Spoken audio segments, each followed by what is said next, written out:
Web3 TV. We survived the traffic and, the heat outside earlier while waiting. So my name is Karen, and I'm your host tonight. And yes, I'm a trader too, which means just like you, I also lie awake at night whispering, Bitcoin, pump again. Maybe I'll sell this time, So I actually, prepared some things, but I'll just keep it simple tonight.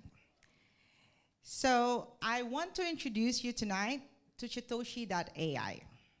The AI, a chat agent made for traders, by traders, built by the amazing Apta team. So what's Chatoshi? Chatoshi is, like your, if Siri and ChatGPT have a love child, but the difference is actually Chatoshi knows the difference between the bear market and a bull trap. And I have a lot of things to say about Chatoshi. However, I will let the heroes tell you more about it, okay? So before we dive into the live demo, let's welcome the real heroes behind Chatoshi, the data scientists, the data engineers, the brilliant minds behind Chatoshi, building it from scratch, turning caffeine and chaos into future of trading. Please welcome the Apta team.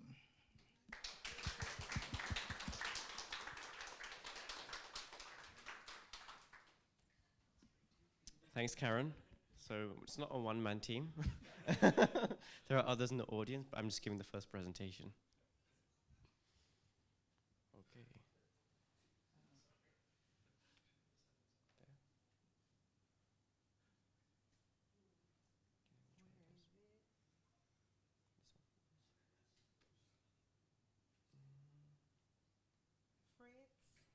I've got it, I think.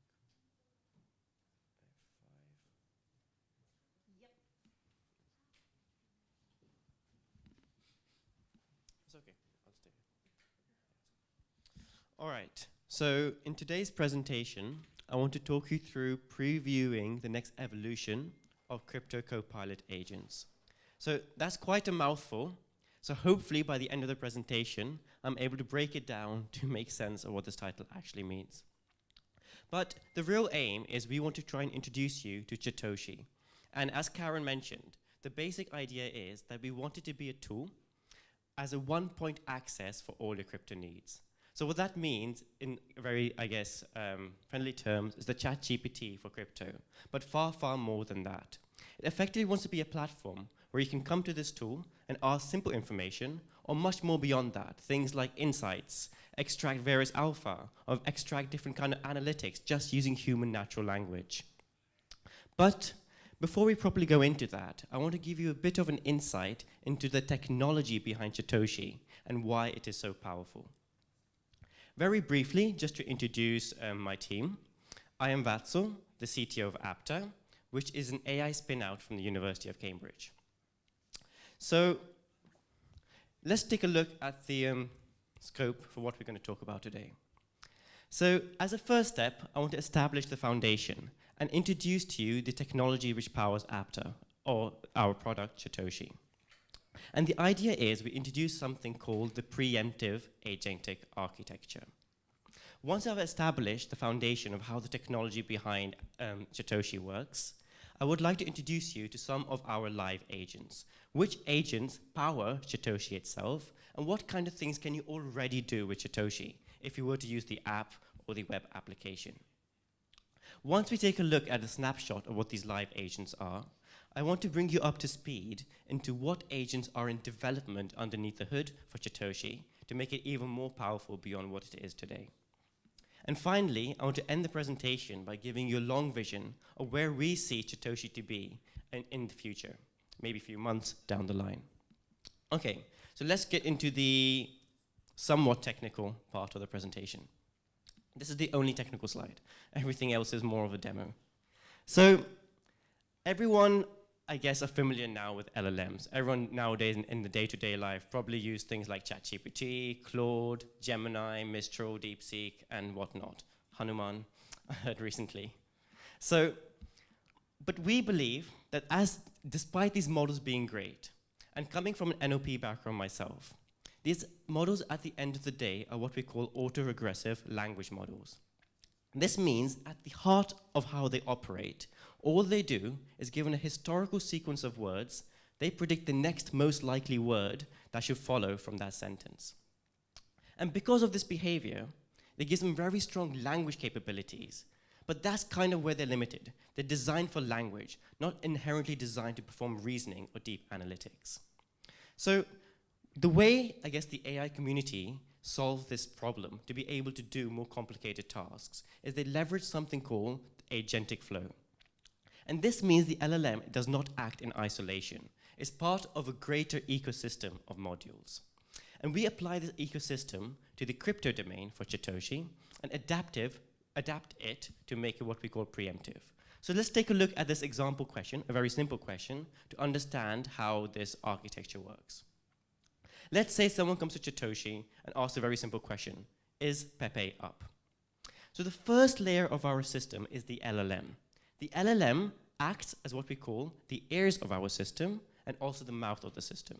So what we mean by the ears of the system, it listens to what the user asks and understands the user's intent. But it does not respond straight away. Instead, it behaves as a router.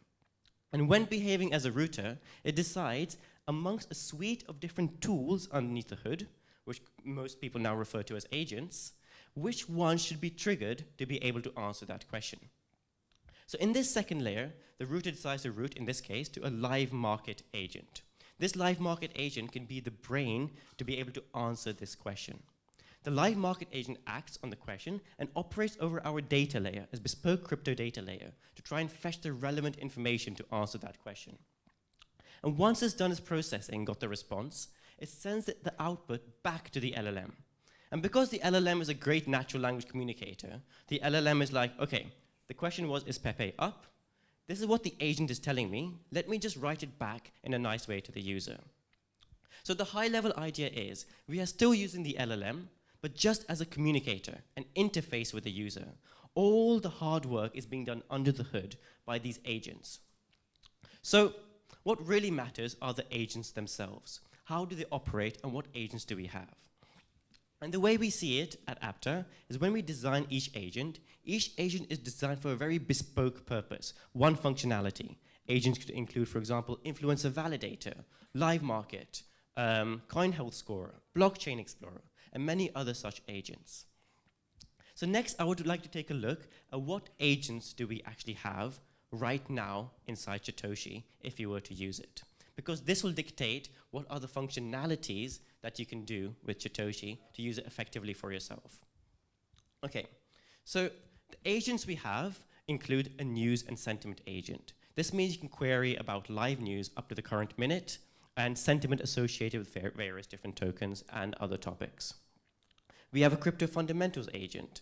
This agent knows questions like what's the difference between a hot wallet and a cold wallet, and various other facts that you might want to know about the system. We have a Twitter and socials agent. This agent is able to access information over different social media platforms like Twitter, Telegram, and YouTube. We have a token information agent. This is a simple agent. This allows you to access information like what's the price of a coin right now? What's this market cap? Can you tell me the top 5 gaming coins? Which coins have moved the most in the last week? Which ones are 80% down from the all-time high? This is what the token information agent can handle. Then getting a bit more exciting, we have a blockchain explorer agent. This is a bit more in its infancy, but what this enables you to do is like over certain chains, currently supported EVM and Solana, it allows you to ask in natural language questions like, can you tell me what's the status of this transaction? Who are the top holders of Chatoshi, for example?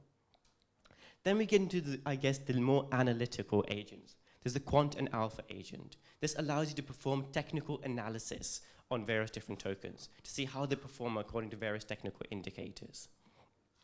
But the high-level idea behind all these agents and why we're able to do so much better than generic systems is because all the heavy lifting is done in the background. When you focus on a certain domain, you know what the users care about, and you can cater to those demands in the background and achieve very low latency when people ask complicated analytical questions. So just to give a few visual diagrams of what some of these agents look like. Here is an example, if you squint your eyes, I guess for some people at the back, about what we call the news and sentiment agent. The query here is, what is the latest crypto news? And what our system does, it gives you a digest of the latest crypto news up to the minute about the topic you might be interested in, includes all the references embedded directly inside the text itself. And beyond that, it also even scrapes through over Twitter to identify relevant tweets to the topic you might be interested in. And for you to be able to cross-reference, all those tweets are embedded directly in the chat response. And we will see a demo of this later. And what this means is that it enables a user to use the system as a one-point access. You don't have to flick between lots of different screens. You can stick to this screen, see the full Twitter feed of all the relevant news relevant to the query you are asking about. Next, I want to give an example of a more complicated question. Here the question is, give me some coins which have increased by at least 10% in the last week, but have a market cap of 1 billion USD. Now, this is a bit more of a complicated question because someone's asking the system to filter according to a very specific criteria. And our system is able to give a very multimodal output with high accuracy. It gives all the different coins which satisfy this criteria, ordered by market cap, and tells you the price change percentage in a very neat table. And beyond that, someone can click on any of these coins and find additional information. You can find the price history about them, market cap, trading volume, explorers, and various other pieces of important information people might expect to know about any token. And all of this is just through natural language when a human asks the question. Another example is when someone can ask over influencer data, like who are the top American influencers? As we've got that data in our backend, and we've got this influencer agent is able to query this information to fetch this information directly to the user. And once again, anyone can click on any of these influencers to see detailed influencer report cards, which give you further information about the influencer, like the gender, where the location they're based in, the language they speak. Getting a bit more exciting, this was what I was referring to earlier as a technical analysis agent. You can ask questions like, what has better chart signals, Hedera or Dogecoin? And what our system returns is a short digest text telling you what the technical analysis indicators indicate about the token. Is it bearish, is it bullish, is it neutral? And then embeds these actually very useful graphs a lot of traders might use in their day-to-day life, which show things like MACD, RSI, Bollinger Bands, and many other such analyses. Beyond that, technical indicators are useful in many situations, but people want to know how correct are they in their predictions. So we do also, side by side, embedded in the chat, provide this backtest analysis, which shows how correct your technical indicators were when they were used in the past as indicators of how bullish, bearish, and neutral a certain token is. And finally, as a quick snapshot, this is an example of what is the status of the transaction and given a certain hash, transaction hash. And a system is able to easily give a quick answer, in this case based on an EVM chain. And we give another example of the on-chain explorer here, agent, where the question is, who are the top holders of Chatoshi? And once again, it pulls out all the top holders, the wallet contract addresses, and various other bits of important information.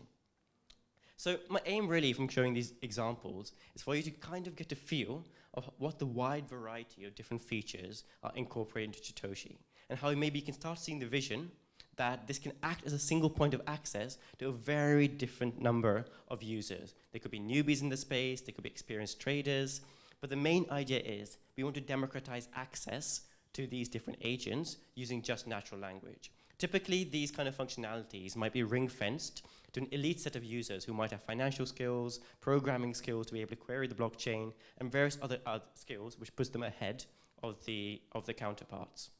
And now with Chatoshi, you can just use human language to try and get the same insights as those people who have those skill sets. Okay, so that's now. I want to give a quick glimpse into what are some of the upcoming agents.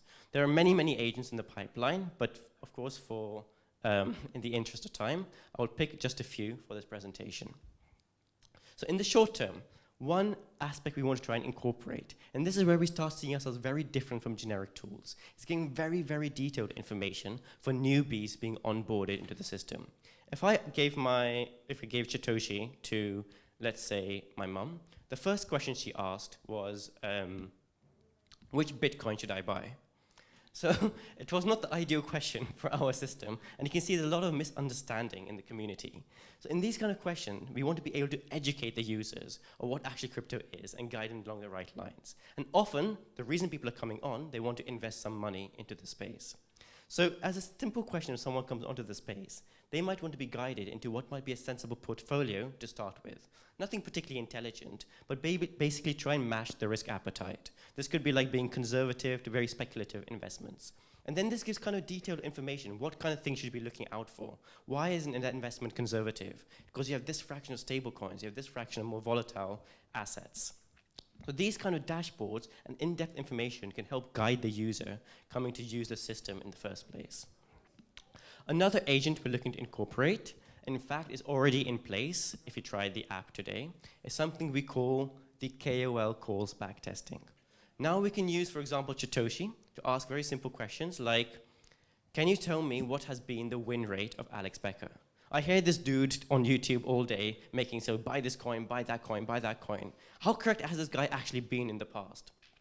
So our aim is for all the different KOLs, key opinion leaders, to give those statistics. So beyond that, we'll tell you what fraction of the calls that guy made, how many of those tokens actually went up in price in different time frames, in 1 day, 3 days, 7 day, 14 day. And beyond that, we will tell you, as a person who listens to a call from any of these people, what's the average time actually takes to hit the peak for that token. But the high-level point I want you to take away is the heavy lifting has been done in the background. And once again, you're able to get this very deep insight from the system using natural language of simply what's the win rate of any influencer by asking Chatoshi. Okay, so one, I guess, agent we want to incorporate, and I think many people have asked about it, is it's sometimes far more convenient to speak rather than type. So we are incorporating, and very soon we'll be looking forward to deploying a spoken version of Chatoshi, where you can just speak to it intuitively, it can pause and understand, you don't have to click any buttons, and respond to you in different personalities. As being in, I guess, in the Solana chain, we do have different personalities. You can have a serious personality that people prefer. You can have a funny personality, and different kind of other accents that might be of interest to the user. But that's more on the fun side, but also very convenient. If you're driving and you want to get insights, ask questions to Chatoshi, you can just have it up and speak to it to get the same responses. So that was a very, very quick, small number of agents we're looking to incorporate in the near future. I want to give an idea of what's the vision for the long-term roadmap for agent expansion. So one aspect we want to look into is an execution agent. We want people to be able to ask questions like, okay, when Bitcoin crosses 100K, can you make sure you buy this much of Bitcoin and sell when it hits 80K? Or you want to be able to incorporate your wallet integration in the same place. And the same idea is now that because you have this execution agent directly embedded into your system, you don't have to go to other platforms to do these actions. You can interact with everything in one place itself. That's pretty scary. Okay, so the next agent we're looking to incorporate is the education agent. So I touched upon this before. Education is a very wide field, and I think it's a prediction across several pieces of analyses that we've read that crypto expects a huge onboarding of new users to come into the space. And if we want to capture that audience, we want to make sure the process is seamless and easy for them as possible. The crypto is complicated in many different ways, and there's lots of misinformation. So we want to make sure we can guide the user very easily. They should be able to ask questions like, what is this? How do I do this? How do I make a swap? And all these tutorials should be embedded directly in the chat to guide the user exactly how they can make these processes in a safe way, legal way, complying with all the different standards, without any confusion or listening to random people in Telegram groups. And another agent we're looking to incorporate is the advanced on-chain agent. This aims to be looking at what we're looking to incorporate is 4 petabytes worth of data to start with from the Solana blockchain, which will allow us to analyze various different aspects of the chain. You can now track, for example, if there's artificial pumping of a certain token or the trading volume by buying and selling the same wallet, or if there's sandwiching going on, and various other forms of foul behavior for certain tokens or certain wallets on the chain. And once again, accessing all of this from just natural language. Okay, so that was the long vision. I just want to play a quick video demoing what Chatoshi actually feels like when you experience it. Because I feel this really hits home and makes you realize how easy it is for anyone to use to ask just about anything from the tool, which is kind of the target for Chatoshi. So the question being asked here, I might be a naive trader, is which meme coins are more than 80% down from their all-time high and have a market cap of at least 100 million USD? To me, as a naive trader, I might think these kind of coins are very low from the all-time high, but they have high market caps, so maybe they're going to bounce back at some point. But I just want to see at this point, get the information. It's very tricky for me to get the information otherwise from other tools. I need maybe SQL querying programming skills to be able to query this data, or I have to ask someone. So here you can see Chatoshi actually returns the table of the coins which satisfy this criteria. And then we have these kind of report cards, which for each of these coins which satisfy that criteria, you can see all the information you want. You can click to get further information, in this case, see the price history, and indeed you can kind of see it's 80% down from its all-time high. So it seems roughly right. So maybe when doing this question, Floki piqued my interest. And I query further about it. Is there been any news about, let's see, Floki? I want to see if the system knows anything about Floki. And what's happening here is the system now triggers the news and sentiment agent to answer this question. And here, as we can see in the digest, we've got various web news articles being pulled together and summarized about latest news about Floki. And besides actually giving just the web articles, it's integrated information from various different places and even tracked what is, for example, the sentiment history. So it tracked the sentiment of these articles related to Floki and giving this in-depth information. Further, these Twitter sources are also embedded, which inform what the news has been about Floki. And this Twitter feed is kind of directly there in the chat for you to scroll through, rather than you having to navigate to Twitter anyway and trying to identify what is the news related to Floki. Okay, so I can see Twitter agent is inside there. Let me ask something else. Which coins have had the most increase in mentions on Twitter today? Now, this is actually a very cool question. I'm literally trying to ask which coins are dominating the mind share. It's very, very hard to actually get this information directly from anywhere else. And as we can see, as we expect, Bitcoin's at the top, simply because it's the highest market cap coin. Then Fartcoin leads very closely in terms of mind share. And once again, we can see certain tweets which have been discussing these coins. Okay, so Bitcoin's at the top. Someone might ask, should I buy Bitcoin? In these kind of questions, what Chatoshi does is it performs the technical analyses and integrates all the information directly in the chat. So these are the screenshots you saw earlier. You've got the MACD, you can switch the multimodal forms of output to different forms and see the various different types of analyses that someone can do just using Chatoshi. So hopefully you got an idea from that. There's a versatile number of purposes that you can use Chatoshi for. And every day we're increasing the number of features, and we showed just a few of them earlier in the presentation. Okay, so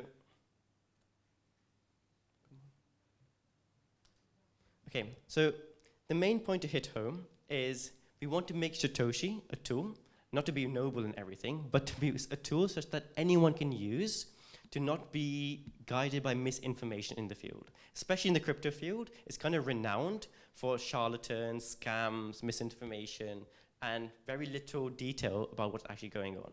So by this tool, it can act as an accurate resource for people to query anything about the system that they might be interested in.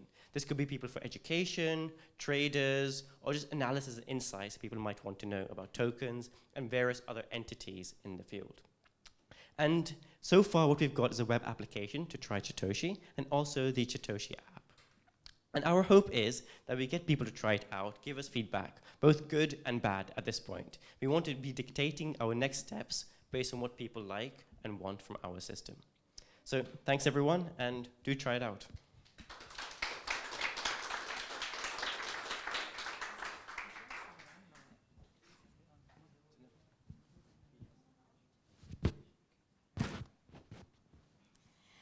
Okay, so that's so cool. I think, I like the Chatoshi personality. So there are actually like 3 personality right now in our app that is live. So the serious mode, and the serious mode is just like serious, smart, serious. It's like Gordon Ramsay of trading, minus the kitchen insult. And I think the one that Vatsal has been showing is the witty mode. So it's sassy, like all the answer has some spice in it. Last week, we were in Solana Crossroads, and what they actually like there is the Trump mode. Because, it says like, beautiful chart, huge opportunity. You'll be so rich, it's disgusting. And it sounds like Trump. I don't know how to, mimic Trump. I'm not there yet. And if Trump mode is wrong, it wasn't me. It was the market. It's a scam. Investigate, You really have to try it, so download it. On the side note, though, Chatoshi is still in beta, which means it's already smarter than the 90% of your trading gurus in Instagram. But it's learning too. So if you spot a bug, maybe, it says, buy Habibi coin at 100x leverage. Don't panic. I don't want you to tweet like, hey, Chatoshi, your AI said I should short on Sol. Now I'm short a kidney too. So just report the bug. In every answer, there's a flag there. Just flag it so that we can improve it, because we're building this together. So your feedback helps Chatoshi improve because, in crypto, it's evolving. So now let's call in Vyas to, tell us more about the project. Thanks, Karen, everyone. Yes, I do look the same as the previous presenter. I am his twin brother, Vyas. But what I'm going to talk about differently today is the title of the talk, Ahead of the AI Curve, Innovating at the Edge, where we're looking at how do we build things today which keep us ahead of the fast-moving AI industry. So, to keep introduction short, because Vatsal has already introduced Apta and Chatoshi, I'm Vyas Raina, the Chief Science Officer at Apta, and today I'll be presenting with Akash, who can join me, as one of the AI founding engineers at Apta. At Apta we are building domain-specific agentic copilots, with the first application, and our favorite application, being Chatoshi, which has been described in lots of detail already. So, Chatoshi is using cutting-edge technology. But a question we often get asked as AI engineers is that AI is such a fast-paced field. How do you keep up? There are new features, new models being deployed almost every week. What are you building today which will keep you ahead of the AI curve tomorrow? So, in a bid to answer this question, today Akash and I will present to you what we believe are the next biggest things in AI research. So bear with us at times, it may become a bit technical, but we hope we can prepare you for what we think is going to be the biggest thing of 2026 or even end of 2025. So you're ahead of the curve as well that way. So a brief outline for the talk. There are going to be 4 main parts. First, I'm going to very quickly to ensure that we are all aligned in our understanding of LLMs, review where they came from and where they are today, so we all know how they operate. Then, I will use this as an opportunity to highlight a major issue with LLMs. They are these extremely large, difficult to control, I would say monolithic black box systems. As a user, it's very hard for me to make them behave exactly as I want. And so then I will use this as ammunition to show how model steerability, a new topic in AI research, is a solution to opening this black box and giving back more control to the user.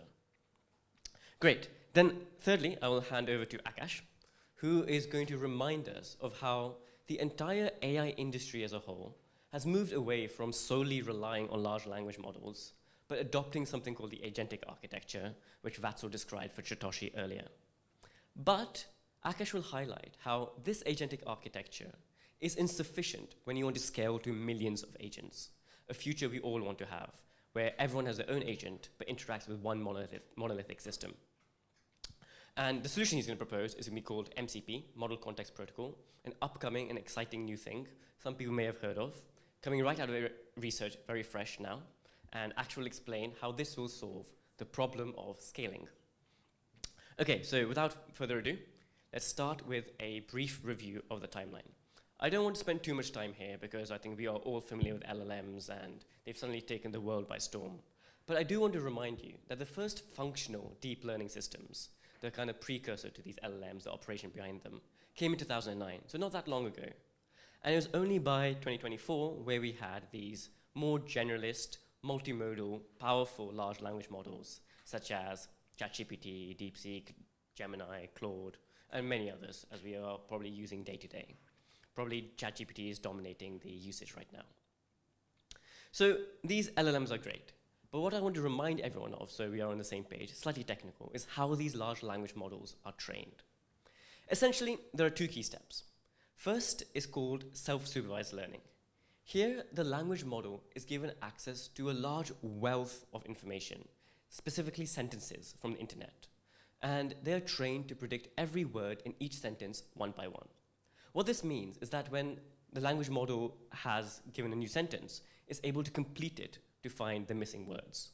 Effectively, it's a very good probabilistic predictor of missing words and autocomplete. And this is great. This kind of training gives the language model a good understanding of language. But at this point, it can't quite follow human instructions. So when me and you interact with ChatGPT, we often say to it, can you do this, can you do that? Just this pre-training step doesn't allow the language model to do that. So the second step of training is called instruction tuning. As kind of indicated at the bottom of this slide, instruction tuning is where the language model is further trained on question-answer pairs. Here, the language model is given lots and lots of different natural language tasks. It can be summarization, translation, comprehension. And once it's trained to be able to do question and answering on these different tasks, the model has the ability to both predict language very well, but also understand the user intent and question and follow their instruction. And that's what we have with ChatGPT in 2022 and all the popular LLMs like Mistral and Gemini. Great, but there is still a problem. And this is the problem I want to highlight. As a user, when I use any of these language models, I can't make them do what I want. And I want to illustrate this with an example. So when thinking of giving this talk back in Cambridge in UK, I thought I would start with a very benign sentence. I thought I would say, I am attending Token 2049 in Dubai. But I wanted to make it a bit more humorous. So I went to ChatGPT, like anyone else would, and asked ChatGPT, can you make it funny? And it did. It said, coming to Token 2049 to see if Web3 can fix my commitment issues. That was a bit too strong for me, I didn't like it, so I asked ChatGPT, can you make it a little less funny? And this time it says, I'm attending Token 2049 in Dubai, partly for the blockchain insights, mostly for the air-conditioned conference halls. And I was like, oh, the fall was kind of flat, it was not a great joke, so can you make it a bit more funny? Now, you can see from this to and fro exchange, it's very difficult for me as a user to get the exact level of the funniness in the output as I desire. I have no real control other than the natural language input I have the input. And so the point I want to emphasize here, as a user, I can only influence the output using my input natural language and nothing else. I don't really have that much control. It's a bit vague, it's a bit ambiguous, and I really struggled to get exactly what I wanted, so I didn't even use this sentence in the end. But luckily, there is a solution. In research, there's this whole idea of model steerability. Imagine in the future, we have a language model or a large language model, which not only accepts natural language as the input, but can also accept specific tunable values of different properties. For example, imagine I could set on a scale of 1 to 10 exactly how funny I want the output to be. And that'd be great, because then I could repeat this for different properties, such as casualness or optimism, or any other property I care about. And this is exactly what we mean by model steerability. I don't have to fiddle around with my natural language input. I can set the exact value of a property I care about and be confident it has the output in the nature I desire. And that's it. That's what we mean by opening that black box, giving more control to the user. Now, the next slide is going to be very slightly technical, but I think some people find it interesting to know. How is this actually achieved? Well, a large language model has two parts to it. There's the embedding stage, followed by the rest of the language model, and that I will call the decoder. The embedder is responsible for mapping the natural language input to what is called a mathematical vector, effectively an embedding per se, which represents that natural language. On the diagram on this 2D graph here, You can see it as the orange graph, the orange arrow. Now, what's interesting about this 2D space, or this mathematical vector space, is that there are certain directions that align with certain concepts. For example, funniness, or optimism, or casualness, and various others. And now, if I want to control how much of an output I have of a particular property, I simply have to move my orange arrow more in that direction. And that's great. That's exactly what we wanted with our tunable values. So this is kind of giving us an insight into how this controllable LLM can be achieved. So do look out for these kind of LLMs. I think likely to hit AI products probably by the end of this year. But now I'm going to hand over to Akash, who's going to give us insight into another big issue around why we as an industry adopted the agentic architecture and how that's not enough when we want millions of agents. Akash.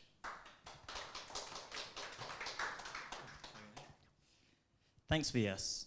So now we know how to steer the text generated by LLMs. Let's shift gears to what we know now as AI agents and how they're used to automate workflows. These have been developed by the likes of OpenAI, DeepMind, DeepSeek, and here at Apta as well. So before I talk about what to expect in the future, let's just touch base with where we are right now. And to do this, I'll illustrate this with a problem that we call the artisan problem. So I just arrived from Cambridge, and I heard that the Artisan is a good restaurant in Dubai, and I'd like to check for the availability of this tonight, but of course using AI. Let's see how ChatGPT would have fared back in 2022 when it had just come out. So, as the previous presentations have mentioned, large language models work by generating text probabilistically. And so internally, when I would have asked ChatGPT this question, is there any availability at the Artisan restaurant tonight? It would flip a weighted coin, and 70% of the time it would say, yes, there is space. Seems a bit arbitrary. Where did this come from? Very likely it's from the training data on the internet, where the Artisan was open 70% of the time in the past. But if you're lucky, ChatGPT might say, hey, I'm still learning, and I don't actually have access to the live booking data at the Artisan. And so this is the crux of the problem. LLMs back then didn't actually have access to the tools. And so the big companies like OpenAI, they realized this, and they developed what we now know as AI agents. And I'll explain, I'll just give an example of how this works in our system. So the analogy that I want you to remember from the last presentation, as Václav mentioned, is that the LLM acts as the ears and the mouth of the system, while the various tools are like the different parts of your brain processing it. And Václav done a very good job explaining it, so I'll just give a brief overview of what's going on over here. So we pass in the question to our agent. The LLM then listens to what I'm saying, breaks it down into various parts of the questions, and it routes it to our tools. And the key tool that we care about here is this restaurant API, which checks for the live availability at the Artisan and then gives a response. And once the various tools or the different parts of the brain have done the processing, it passes on this structured information back to the LLM, and the LLM gives an output in natural language. In this case, unfortunately, the Artisan is fully booked.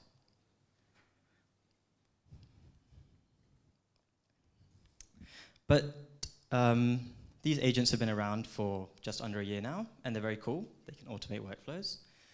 But let's say I wanted to add, like VS had mentioned, millions of agents or millions of tools. Then we run into a scaling issue. And there are two main challenges that we face with scaling. The first is fragmentation. There's so many tools out there with no consistent way of operating them. When you want to add a new tool to your system, you suddenly have to retrain your whole setup, which can be time-consuming, expensive, and unreliable. And the second issue is privacy.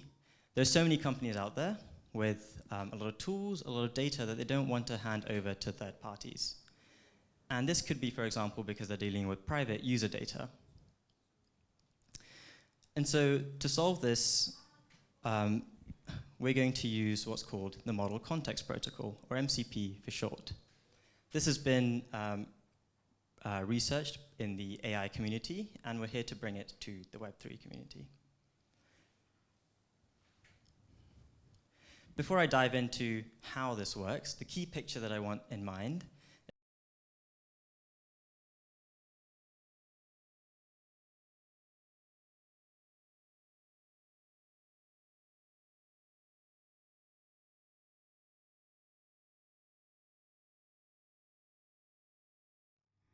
So we're all in the Web3 community where decentralization is an axiom for us. And this often comes at the expense of standardization. And so it's actually quite remarkable to see that such a thing like MCP exists, where we can have both standardization and decentralization together. So let's demonstrate this with our favorite artisan problem.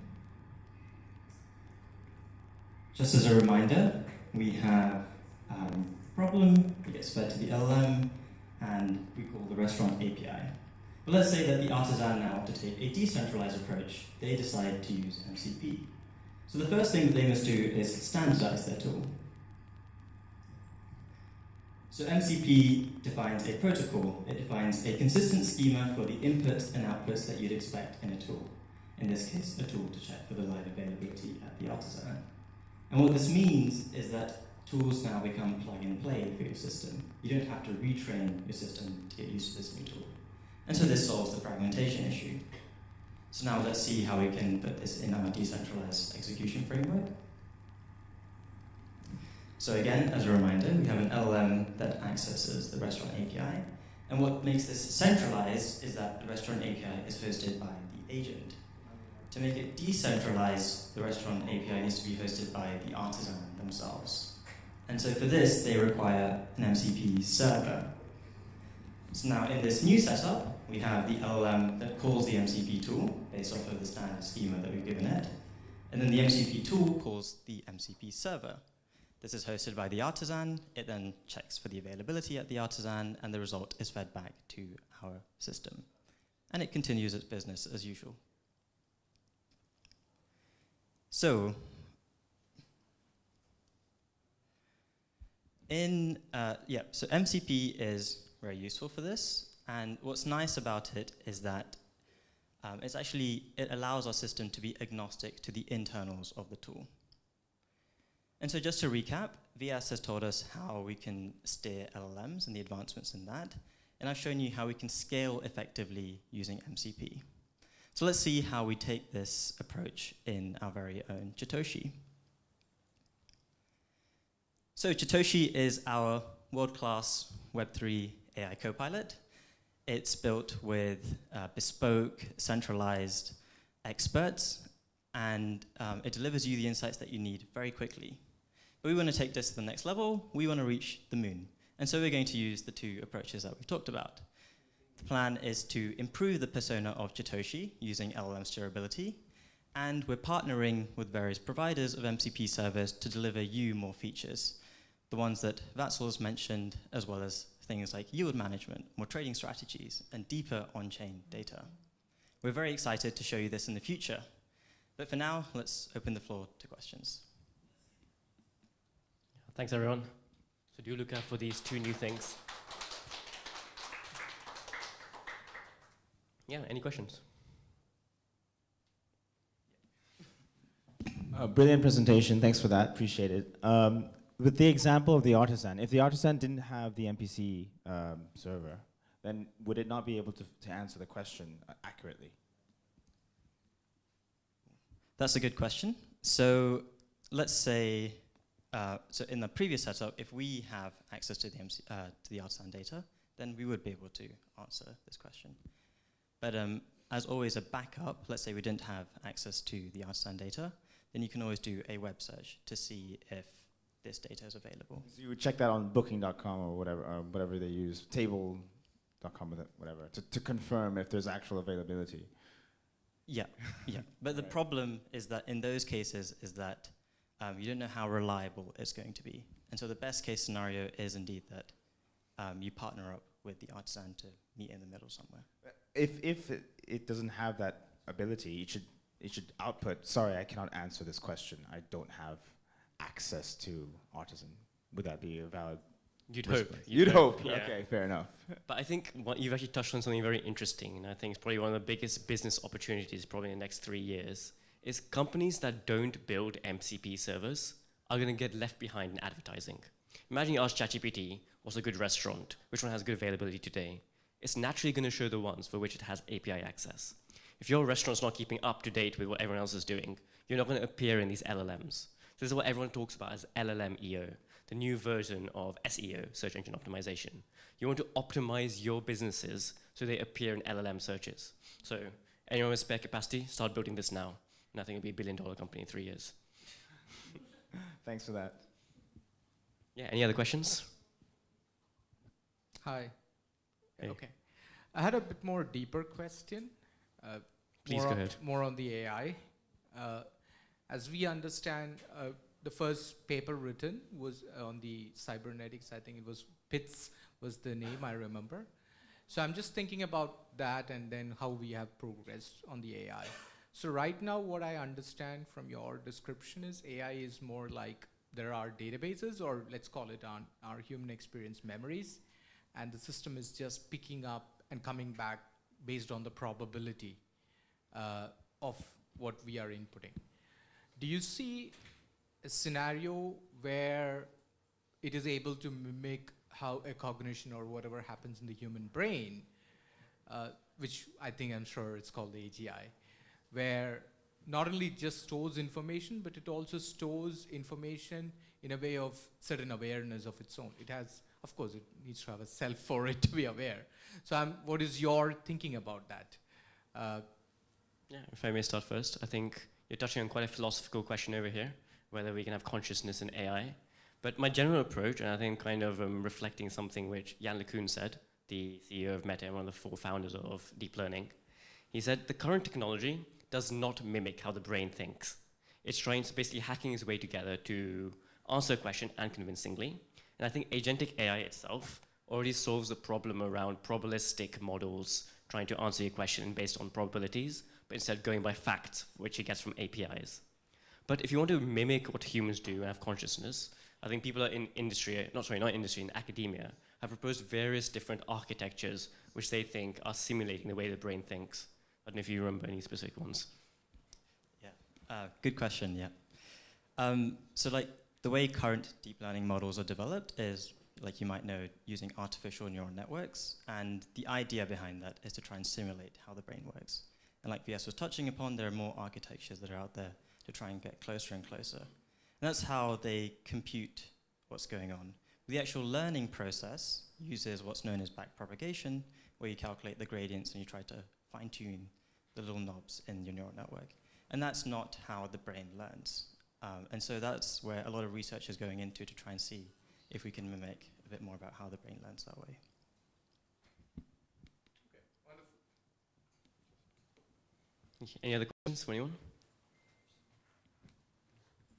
If not, pump it. I'm joking.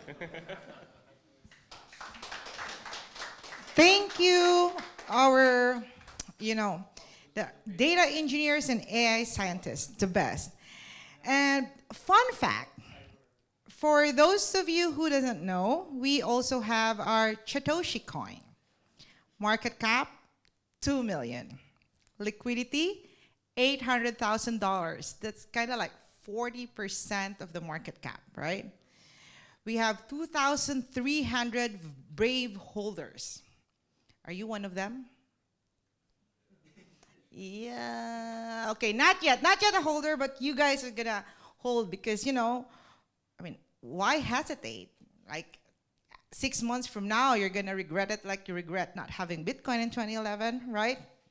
So download it, use the app. Remember, smart traders don't pray for pumps. We prepare for dumps. And all right, that's all for tonight. Remember, market will rise, markets will fall, but if you keep learning and leveling up, and maybe a little help from Chatoshi.ai, you will always stay in the game. Thanks for coming, and we have drinks and food outside. Okay?